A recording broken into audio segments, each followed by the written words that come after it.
और अस्तित्व ने अपना रास्ता तो उसी क्षण से चुन लिया था जब बुद्ध ने ये कहा कि मैं 2500 साल के बाद मैत्रेय के रूप में वापस आऊंगा।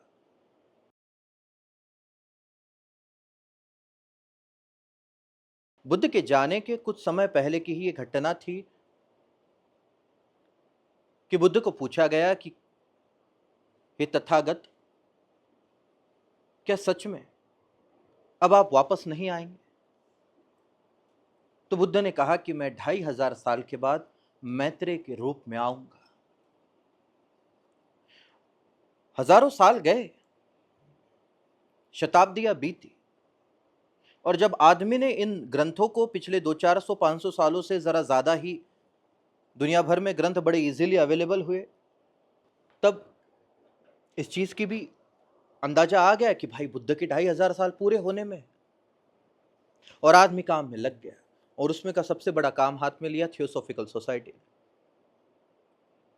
थियोसॉफिकल सोसाइटी ने एक बहुत लंबे समय तक उस आदमी की खोज की जो नया मैत्रेय के रूप में काम कर सके, बुद्ध के रूप में काम कर सके, दुनिया को एक जगत गुरु मिले।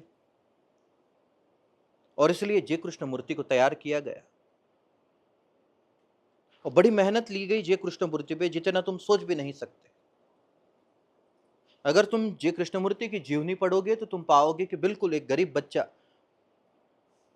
बिल्कुल ऐसा ही, मेधा तो थी ही,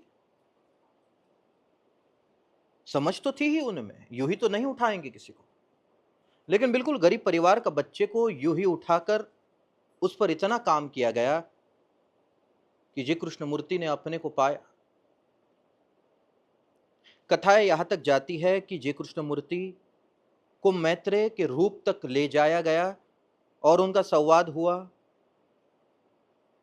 लेकिन बावजूद सारी चीजों के अस्तित्व का खेला उसी वक्त शुरू हो चुका था जिस क्षण बुद्ध ने यह कह दिया था कि मैं 2500 साल के बाद वापस आऊं। यह ऑब्वियस सी चीज थी कि आदमी इतनी बड़ी प्रकृति के बीच में अपने को लाकर अपने को जो सक्सेस करना चाहता था वो सब कुछ बिल्कुल फेल हो गया, क्योंकि अस्तित्व ने ओशो को चुना। वो ओशो का शरीर था कि जिसमें बुद्ध की आत्मा 4 दिन तक निवास करके मैत्रेय का संदेश देकर निकल गई, और आदमी बचा रहा खिलौना कि जय कृष्ण। कहने की बात इतनी ही कि जब अस्तित्व का खेला जैसा चलना है वैसा ही चलेगा।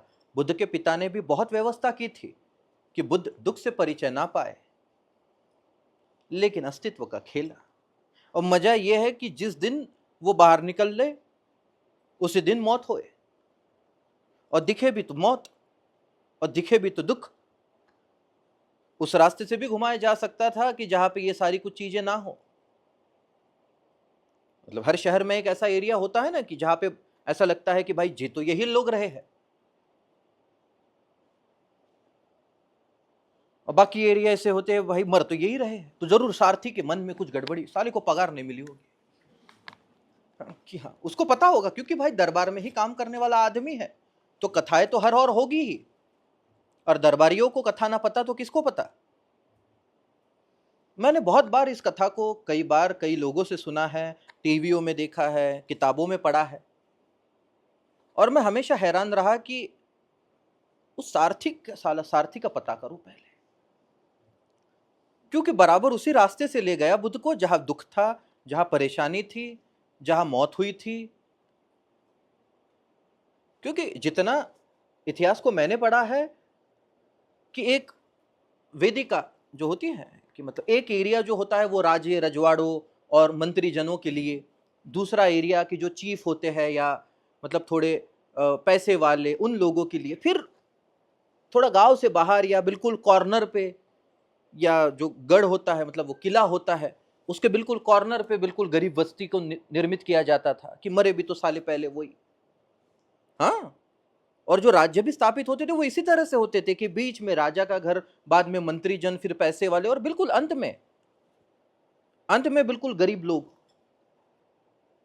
और ये बराबर किस रास्ते से ले गया बिल्कुल गरीब बस्ती में बुद्ध को, कि बीच का कुछ नहीं घुमाया उसने। ये भी अस्तित्व की कमाल ही कह लो। क्योंकि यूं ही घूम के आते, सब अच्छा अच्छा देखते तो और भी खुश हो जाते, शायद दुनिया को बुद्ध ना मिलता। पत्नी थी, शादी होके रखी थी, बच्चा होने में था। अब जब ये सब देख लिया तो भीतर में तो बिल्कुल आग लग गई थी। अब किसी चीज में रस ना आए इस आदमी को, किसी चीज में सच ना दिखे। जिन भोग विलापों में कल तक व्यस्त थे, अब उसी से परेशानी होने लगी। जिन भोग से कल तक प्रेम था, आज उसी से परेशानी हो गई। और कहते हैं कि जिस दिन राहुल का जन्म हुआ, बुद्ध के लड़के का जिस दिन जन्म हुआ, उसी दिन रात को बुद्ध ने घर त्यागा, उसी दिन। और इस कथा को बराबर से समझना, यह पूर्णतः तुम्हारे जीवन की कथा है, बुद्ध की नहीं है ऐसा नहीं कह रहा हो, यह बिल्कुल तुम्हारे जीवन से जुड़ी हुई है। कहते हैं कि जिस दिन बुद्ध ने अपने घर को त्यागा, छुपकर ही निकले थे, क्योंकि पत्नी को कैसे बताकर निकले, पत्नी तो तमाशा कर देगी, परिवार तो पागल कर देगा, पिता तो कोठड़ी में डाल दे भाई, समाज तो चिल्लाएगा। तो उन्होंने निर्णय लिया कि मैं रात को ही निकल जाऊं। वो कहते वो निकले, और निकलने के बाद जब गांव, जो उनका जो नगर था, उसको क्रॉस करके जंगल में जा ही रहे थे, तो जंगल जहां से शुरू होता था और नगर जहां पे अंत होता था, वहां पे माया प्रकट हुई। और उसने कहा कि ये क्या कर रहा है, ये क्या कर रहा है गौतम, तेरा बच्चा आज जन्मा है, अभी अभी उस जीव ने जन्म लिया है, और तू भाग जा रहा, दुनिया क्या कहेगी उस बच्चे को। और क्या यह सही है कि तूने एक जीव को निर्मित किया, एक बच्चा पैदा करा, और फिर उसी दिन तू भाग जा रहा, यह कितना सही है। अपनी थोड़ी जिम्मेदारियां भी पूरी कर ले, जरा 2 4 5 साल उसके साथ बिता ले, उसको राजा घोषित कर दे, राजकुमार घोषित कर दे, और फिर तू निकल। मैं जाने को ना नहीं कह रही, और वैसे भी तुझे एक लंबी आयु है, और आयु की चिंता तू कर ही मत। अभी तो तू बस इतना सोच कि तेरे पत्नी का, तेरे बच्चे का क्या होगा। मैं तो यही सलाह दूंगी कि जरा तू वापस जा, जरा 1 2 साल बच्चे के साथ निकाल, उसे पता तो हो कि कौन उसका बाप है, वरना दुनिया तो पागल कर देगी उसे। जरा सोच तो अपने परिवार के बारे में, अपने बच्चे के बारे में। 2 साल बच्चे के साथ खेल कर वापस निकल आना, मैं ही रास्ता क्लियर कर दूंगी,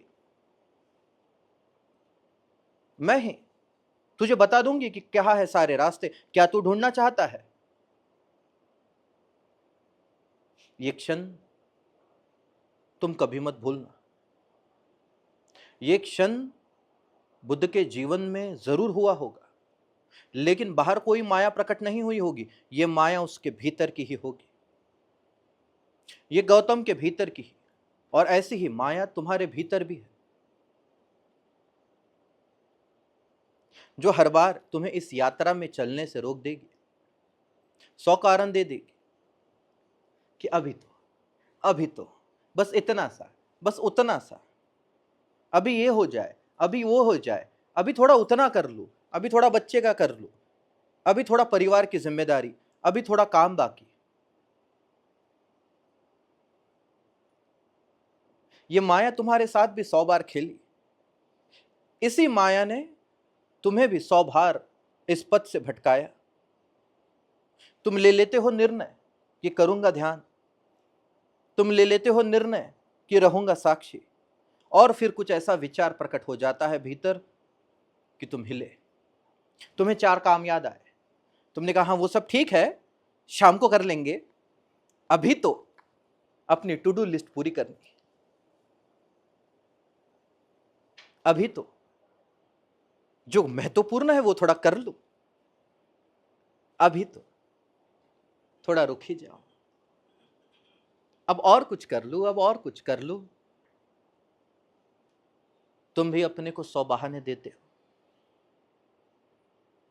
जैसे बुद्ध को दिए उस माया ने, वैसे ही तुम्हारे भीतर की माया भी, तुम्हारा मन भी तुम्हें ऐसे 100 कारण दे देगा कि जो तुम्हें बड़े तार्किक लगेंगे।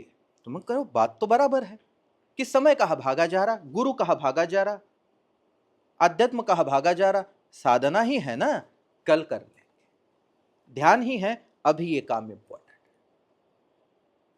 ध्यान का क्या है, जब कुछ काम नहीं तब ध्यान कर लेंगे, जब सब सारी समस्याएं खत्म हो जाएगी तब बचा गया, तब ध्यान कर लेंगे। अब जीवन में कुछ है नहीं, ध्यान कर, बुढ़ापे में क्या, ध्यान कर ले, जब सारे काम दिन भर के खत्म हो जाए तब ध्यान कर लेंगे। तुम्हारा भी तो यही कारण है, तुम्हें भी तो माया ने सताया है।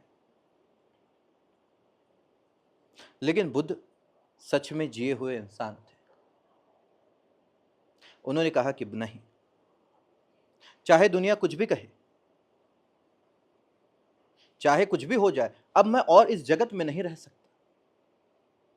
ये विष अब इस जगह पे पहुंच चुका है कि यहां से निकल नहीं सकता।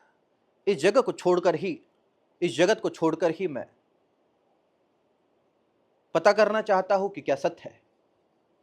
अब और मुझसे रहा नहीं जा रहा, अब और मैं अपने भीतर का ये पागलपन सह नहीं सकता, ये खालीपन सह नहीं सकता। अब जो कुछ भी है मैं लगा ही दूंगा अपने को। माया ने जरूर 100 सवाल और पूछे होंगे कि कहां जाएगा, क्या करेगा, क्या खाएगा, तुझे तो पूरी की पूरी राजसी पद्धति की आदत है, उठने के साथ 4 नौकर तेरे सामने होते हैं। ये तुम अपनी जिंदगी के बारे में मत सोचना, इसे बराबर से समझना कि तुम्हारे पास कुछ नहीं। वो राजा था, राजा कि जो उठने के साथ मखमल की गद्दी से उठता था और 4 नौकर उसके आसपास खड़े रहते थे। वो पंचपकवान खाने वाला रोज का आदमी जो स्नान करने भी जाता था तो 4 लोग उसके लिए चंदन घिसते बैठते थे बाहर। जो चलता था तो 10-12 गार्ड उसके साथ चलते थे और 4-5 नौकर कि प्रभु आपको क्या चाहिए। ऐसे जीवन जीने की बात कर रहा हूं मैं। वैसे जीवन को छोड़ के जंगल में जाकर जीना, यह अद्भुत साहस की बात है। यह कोई विरला ही कर सकता है जिसके भीतर इतनी आग प्रज्वलित हो चुकी कि अब मखमल की गद्दी भी उसे सताने लगी, अब तकलीफ देने लगी। तब जाकर बुद्ध निकले। लेकिन ये समय याद रखना, बुद्ध के जीवन के 2-3 समय इतने प्यारे हैं कि जो मैं कहूंगा कि हर साधक को याद रहे। एक तो ये कि जब उन्होंने ये तय किया, तुम भी तय करते हो, याद रखना, तुम्हें भी बहुत बार इच्छा होती है कि बस हो गया भाई, अब बस डूब जाओ अपने में। इच्छा तुम्हें भी होती है, लेकिन कितने मिनटों की वो तुम ही याद करो। तुम्हें भी लगता होगा कि बस अब बहुत हो गया, बहुत हो गया, सच में बहुत हो।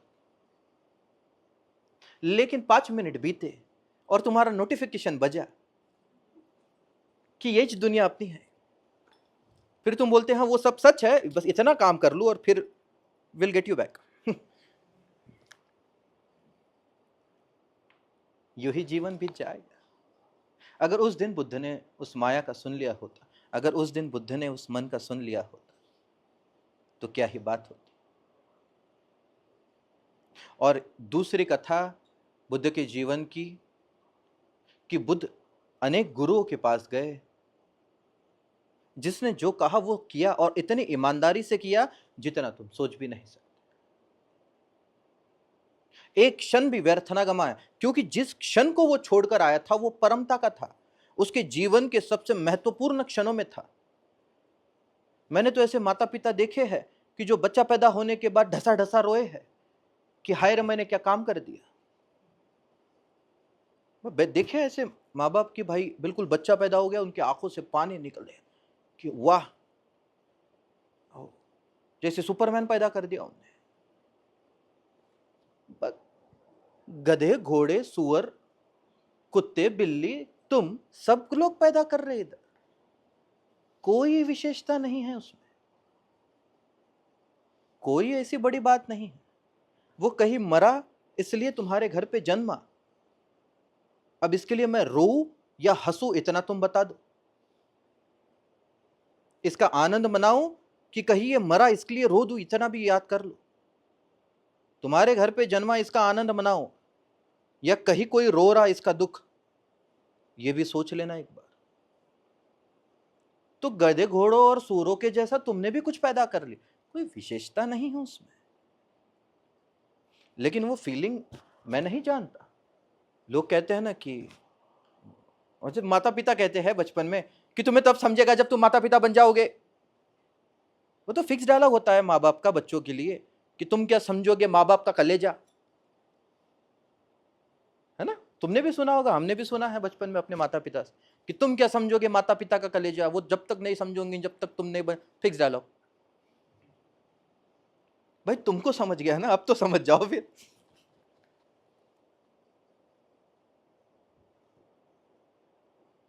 तो वो तुम अपने अपने जीवन के साथ ले लो कि जब तुम्हारे जीवन में वो घटना निर्मित हुई और तुम्हें समझ गए कि कुछ नहीं पड़ा।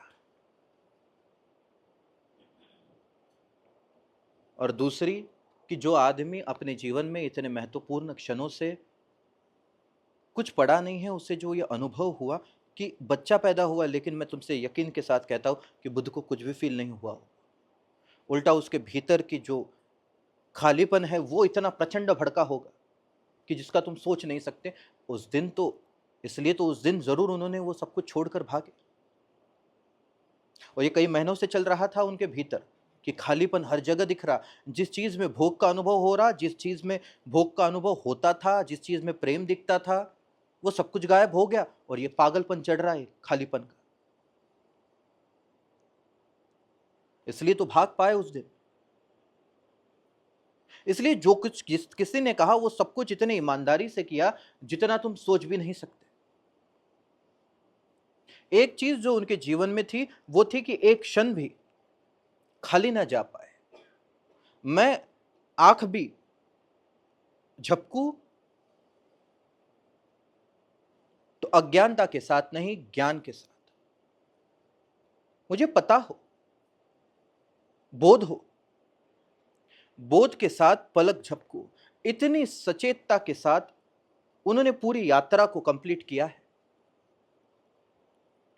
और अंतिम समय, आज का दिन उनके जीवन का, इस दिन को समझना तो कि 6 साल की मेहनत के बाद, और इन 6 सालों में एक क्षण भी ऐसा नहीं गया होगा बुद्ध का जहां वो अकार्य करता थे।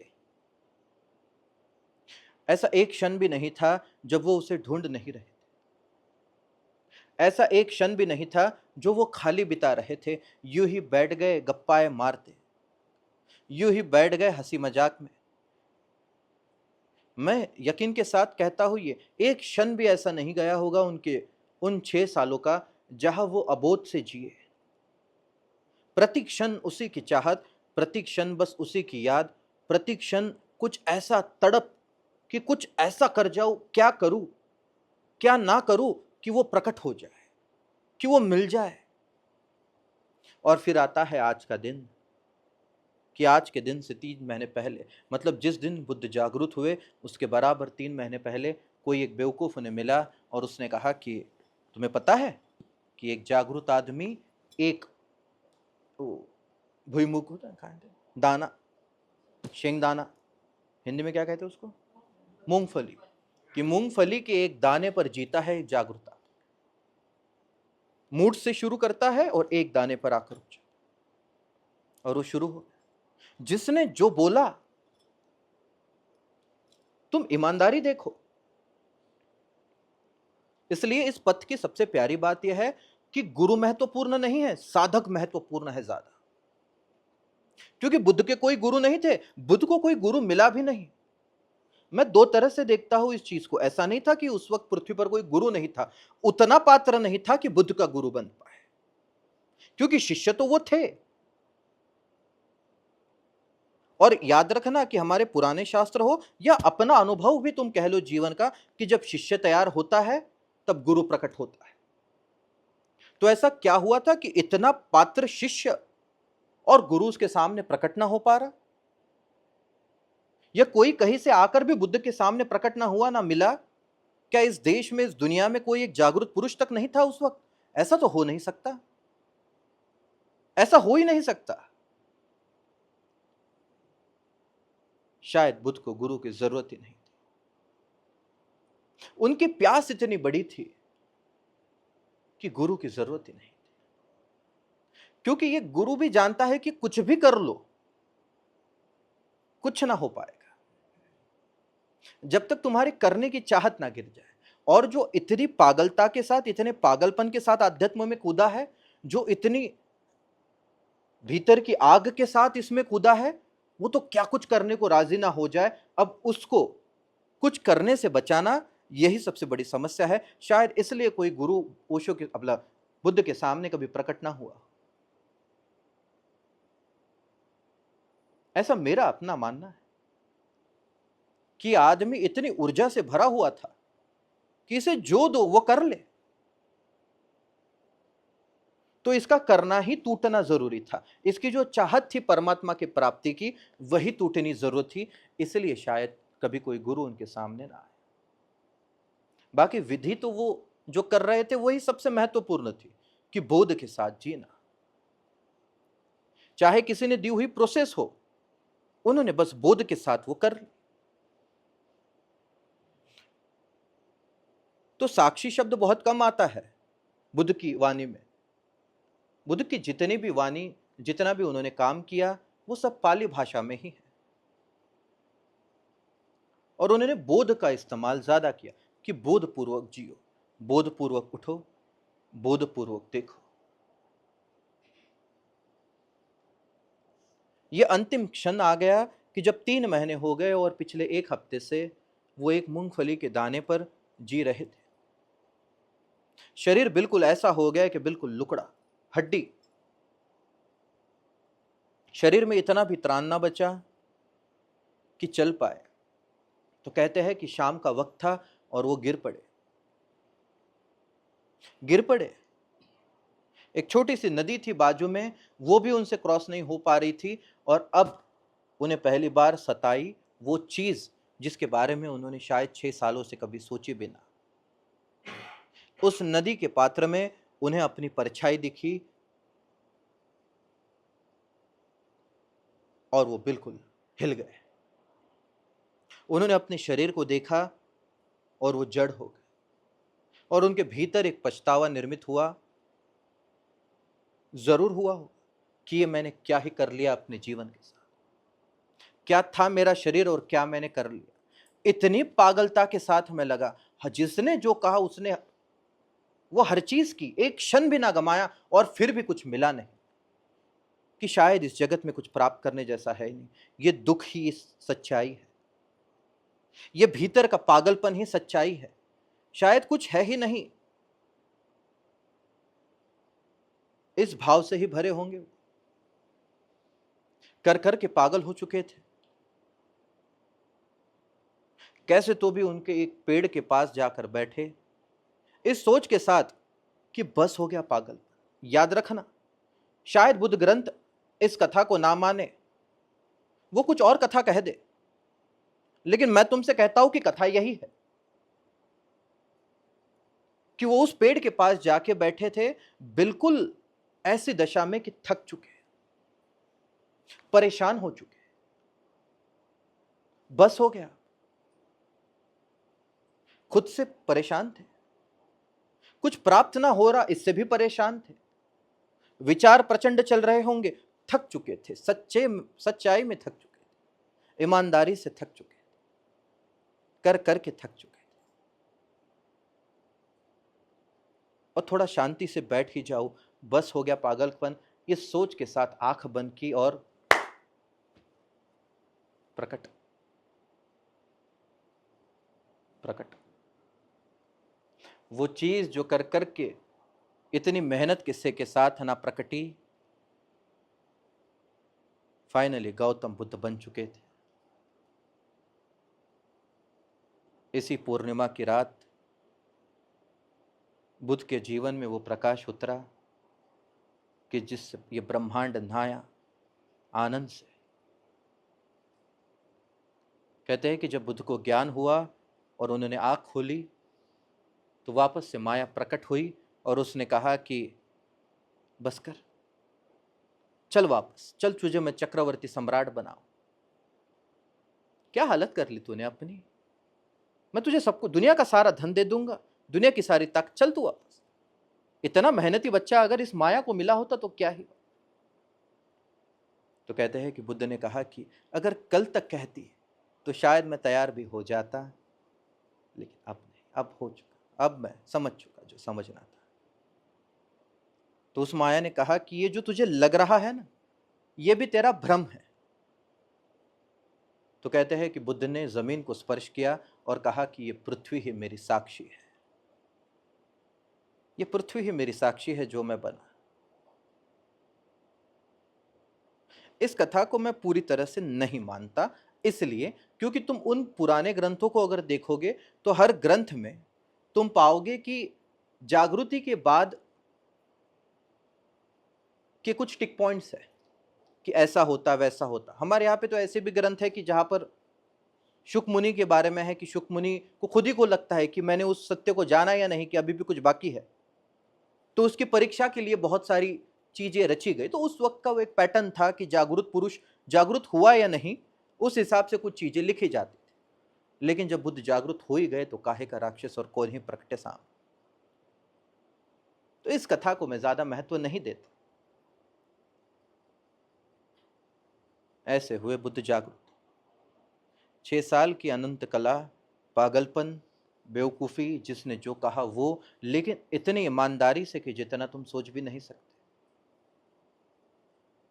कहते हैं कि ज़ेन के गुरुओं में एक शिष्य था, उसका नाम था लोबा। लोबा के जीवन की ये कथा बड़ी प्यारी है कि उसके गुरु थे जो जागृत नहीं थे लेकिन गुरु थे।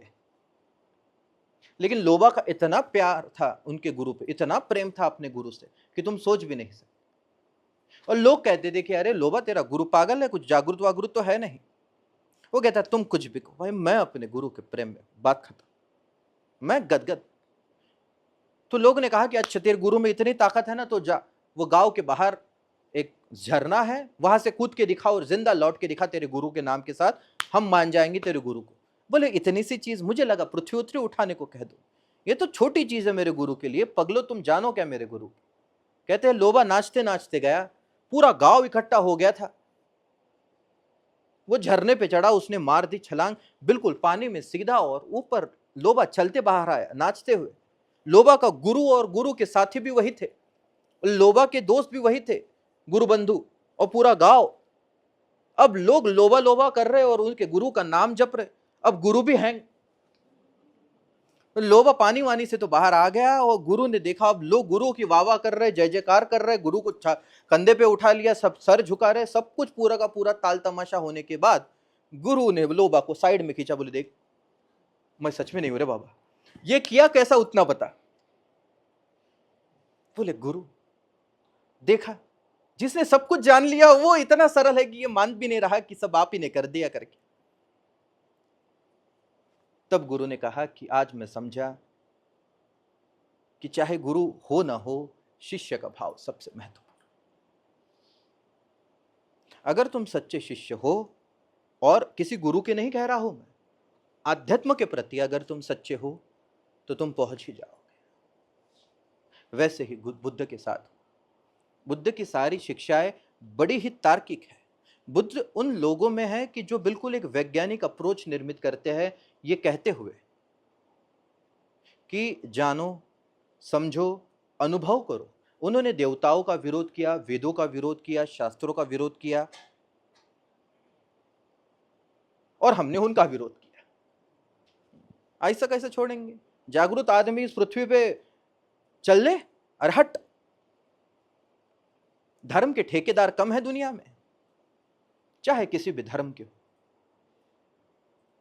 जिन्हें ना धर्म का कुछ पता है, जिन्हें ना अपना कुछ पता है, जिन्होंने 4 किताबें पढ़ ली है और वो एक बाजार मांड कर बैठे, जो चाहते नहीं कि तुम परमात्मा का अपने जीवन में अनुभव करो। उनका काम ही है तुम्हारे अज्ञान से अपना धंधा चलाना। तो उनको तो परेशानी होगी ही तुमसे, क्यों ना हो। अगर तुम जान लिए अपने को, अब तुमसे धंधा थोड़ी हो पाएगा। तो बुद्ध के जीवन की अगर मैं तुम्हें एक शब्द में, 2 शब्द में या 1-2 वाक्य में अगर बेसिक चीज बता दूं, जो मैं तुमसे हमेशा कहता हूं लेकिन तुम शायद कभी समझ ना पाए, और वो ये है अपने प्रति सच्चाई। मैं तुमसे हमेशा कहता हूं कि अपने प्रति सच बने रहो। इसका ये दूर दूर तक भी अर्थ नहीं कि अपने से सच बोलो, कि जो तुमने तय किया है, जो तुमने चुना है, उसमें अपने को झोंक दो। जो तुम हो अपने भीतर अपने परमता में स्वीकार कर लो, और एक क्षण भी ना जाए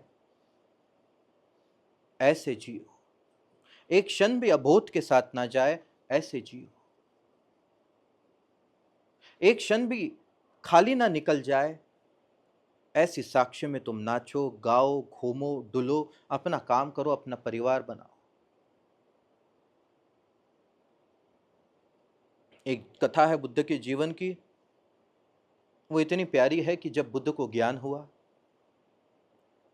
तो बुद्ध कहते हैं कि 8 दिन तक उसी जगह पे बैठे रहे। 8 दिन आनंद ही वैसा था। तो जन्मों जन्मों से जो ढूंढ रहे थे, जन्मों जन्मों से जो भीतर में आग लगी हुई थी, कभी किसी ना किसी चीज के प्रति मोहित होकर उस भाव को थोड़े समय के लिए तुमने बाजू में कर दिया था, वो सारा ताप कटा, वो सारा संताप हटा। ऐसा जब तुमने पा लिया तो क्या ही हलोगे तुम, बोलो भाई हिला भी मत, निकल। ऐसा ही जिसने 80 साल बिल्कुल भीख मांगते हुए काटे, उसको पता चल जाए कि भाई जहां वो बैठा है वहां पे खजाना दड़ा है, वो हिलेगा वहां से? वो तो लेके ऐसा भागेगा, वो बोलेगा निकल। बस वैसे ही बुद्ध की हालत थी कि कहाँ नहीं ढूंढा और क्या क्या ना किया, और मिला भी तो ऐसा कि बिल्कुल विश्राम में। शायद विपस्सना इस दुनिया की वो तकनीक है जिससे मनुष्य जाति के इतिहास में सबसे ज्यादा लोग जागरूक हुए भी। ये बुद्ध की इस जगत को दी हुई सबसे बड़ी उपहार है, सबसे बड़ा उपहार ही कहो इस जगत को दिया हो। और जब बुद्ध ने कहा कि आपो दीप भव, इसका सीधा सा मतलब है कि भाई इस प्रोसेस को लेकर तुम चलते रहो। दीप का मतलब बहुत से लोग ऐसे लेते हैं कि भाई आपो दीप भव मतलब अपने दिए खुद बनो। मेरे हिसाब से इसका अर्थ है कि आपो दीप भव मतलब कि तुम साक्षी बने रहो, अपने भीतर दीप हमेशा प्रज्वलित रखो। तुम अपने भीतर दीप को निर्मित ही रखना। एक क्षण के लिए भी तुम्हारा दीप बंद ना हो जाए, एक क्षण के लिए भी अंधेरा प्रकट ना हो जाए। आपो दीप भव कि उस दीप को, उस प्रकाश की किरण को, उस प्रकाश की लहर को अपने भीतर निर्मित ही रखना, तुम बनाए ही रखना, हिलने मत देना। हिलडुल ना जाए, वो कहीं ना खो ना जाए, अंधेरा प्रकट ना हो जाए तुम्हारे जीवन। एक क्षण के लिए भी तुम अबोध में मत जीना। मेरे लिए यही उसका अर्थ है कि आपो दीप भव, कि अपने दिए खुद बनो।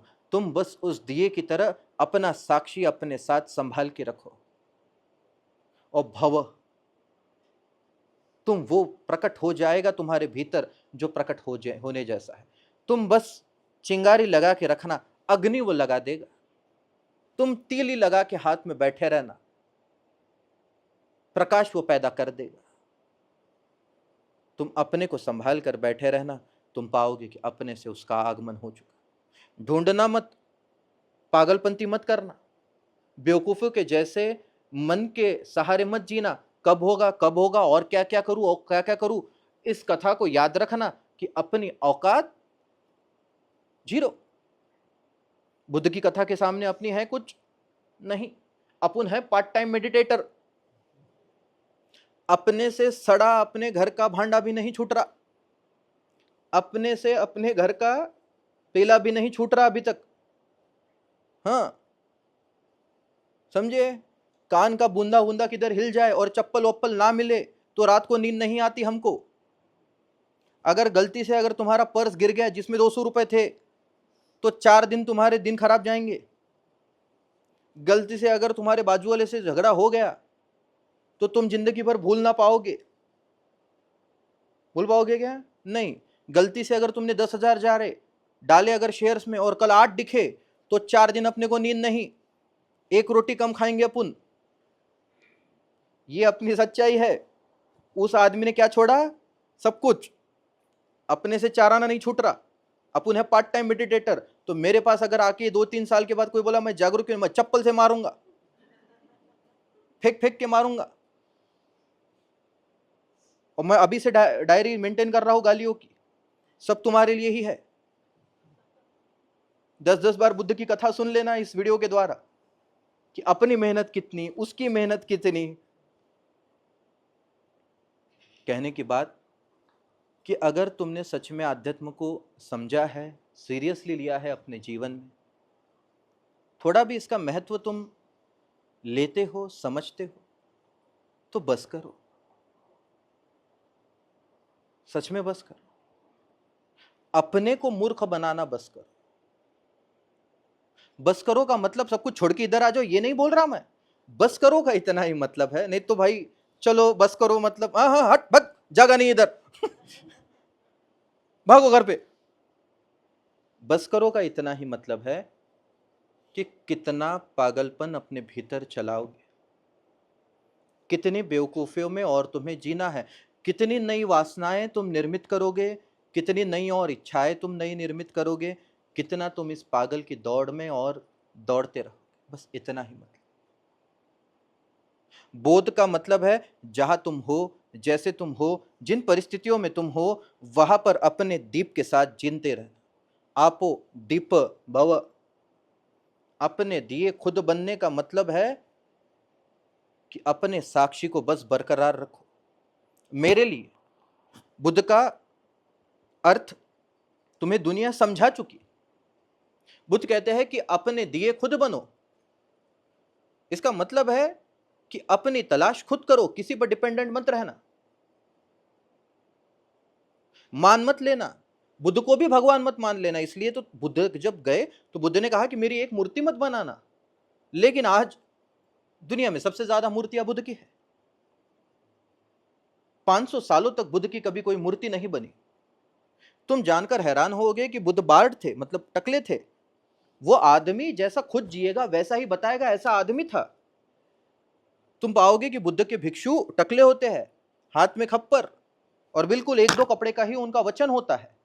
जब तक बुद्ध खुद ऐसा जिएंगे नहीं तब तक किसी को नहीं बताएंगे ऐसे जीने के लिए। इतना भी लेकिन आज तुम बुद्ध की प्रतिमा देखोगे, तुम पाओगे गुगुरुल गुगुरुल गुगुरुल, वो बाल उनके।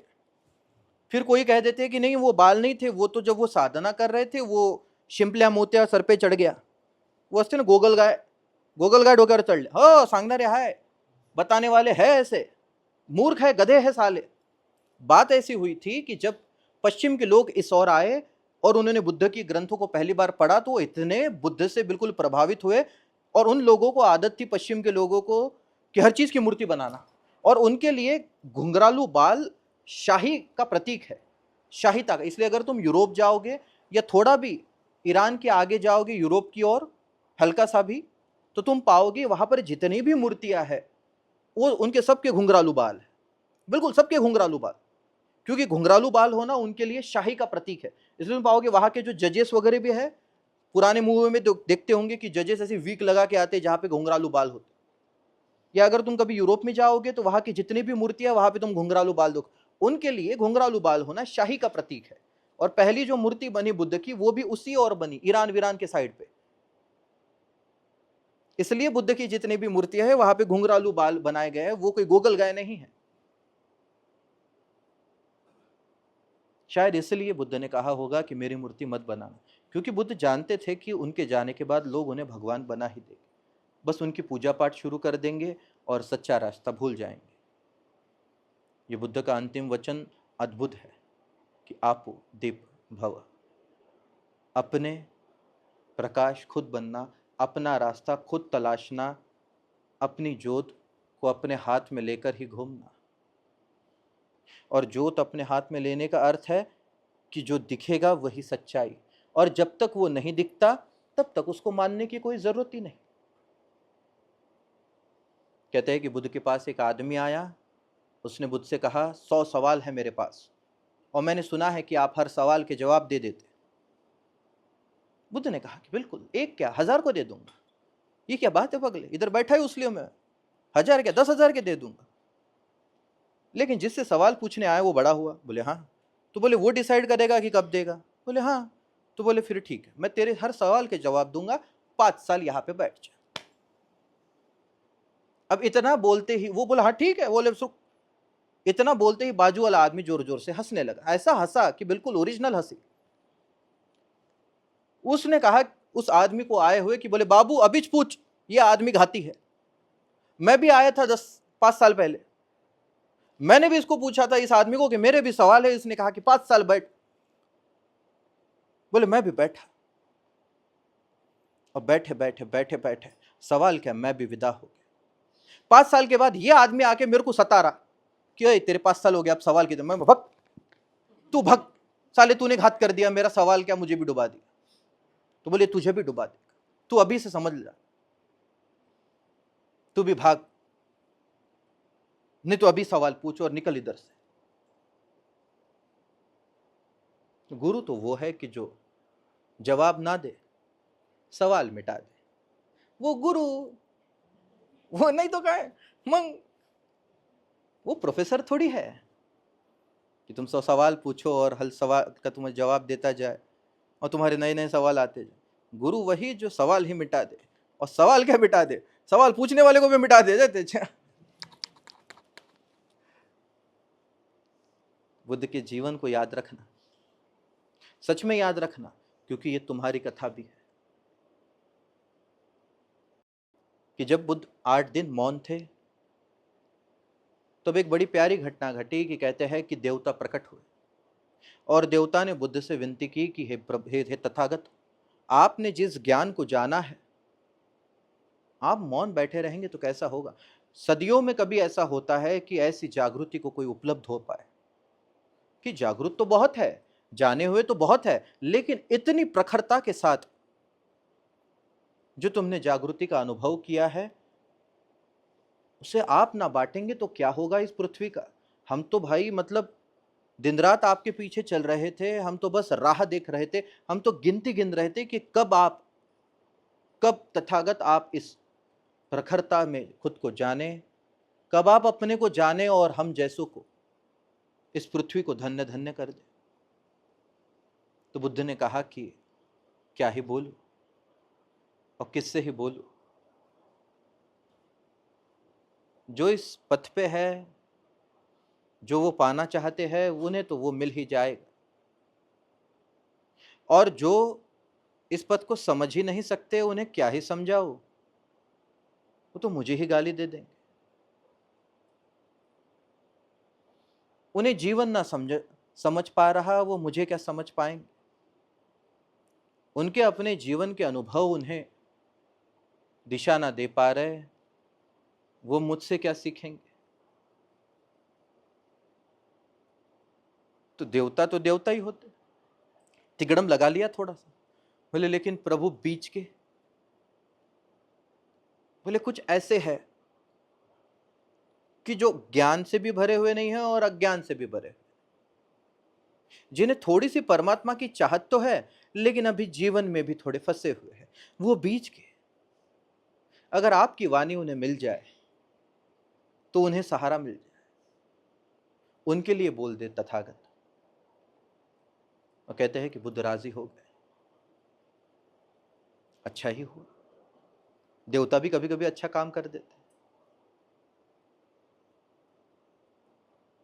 कि बुद्ध ने ऐसे शून्य को जाना था जिसे शब्दों में उतारना कठिन है, लेकिन क्योंकि हम सबकी भाषा शब्दों की है, तो उन्हें हमारी भाषा में ही बात करना पड़ेगा ताकि हम समझें। उनके शून्य को समझ सके ऐसे लोग कम ही थे, और शायद बुद्धों के शून्य को समझ पाए ऐसे लोग हमेशा कम ही होते हैं।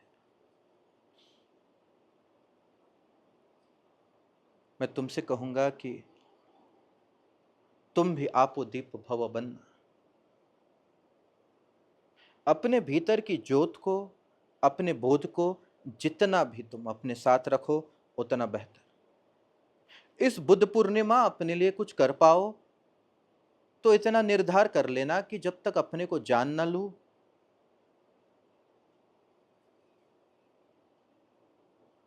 मौत को स्पर्श ना करूं, और एक क्षण भी अपने बोध के अलावा नहीं जीऊंगा। प्रति क्षण, हर क्षण अपने में साक्षी जीऊंगा। उठूंगा, बैठूंगा, खाऊंगा, पीऊंगा, पूर्णता के साथ ही, अपने साथ ही। तो मैं कहूंगा सच्ची तुमने बुद्ध को जो फूल चढ़ाने जैसा है वही चढ़ाया, जो ज्योत लगाने जैसी है बुद्ध के चरणों में वही लगाई। अपने को बुद्ध के साथ तुमने एक पाया कि बस। और इस अंतिम कथा के साथ हम आज रुकेंगे कि बुद्ध को उनके लोगों ने कहा कि हे बुद्ध, हे तथागत, ध्यान से आपको क्या मिला? लोग पूछते हैं भाई, व्यापार का धंधा है, व्यापार का जीवन है, कि ध्यान से तुम्हें क्या मिला? राज्य रजवाड़े खो गए, आप सब कुछ छोड़ के यहां बैठ गए, इस ध्यान से मिला क्या? बुद्ध ने कहा कि कुछ भी नहीं। मैंने अपना क्रोध खोया, मैंने अपनी वासना खोई, मैंने अपने विचार खोए, और अंत में मैंने अपने को भी खो दिया। अब बचा बस वो शून्य, बची बस वो करुणा। यही मैंने पाया। और इस बुद्ध पूर्णिमा मैं तुम्हारे लिए भी प्रार्थना करूंगा कि तुम्हारे जीवन में भी ये दो ही चीजें बचे, एक वो शून्य और एक करुणा। इसी के साथ धन्यवाद। प्रेम।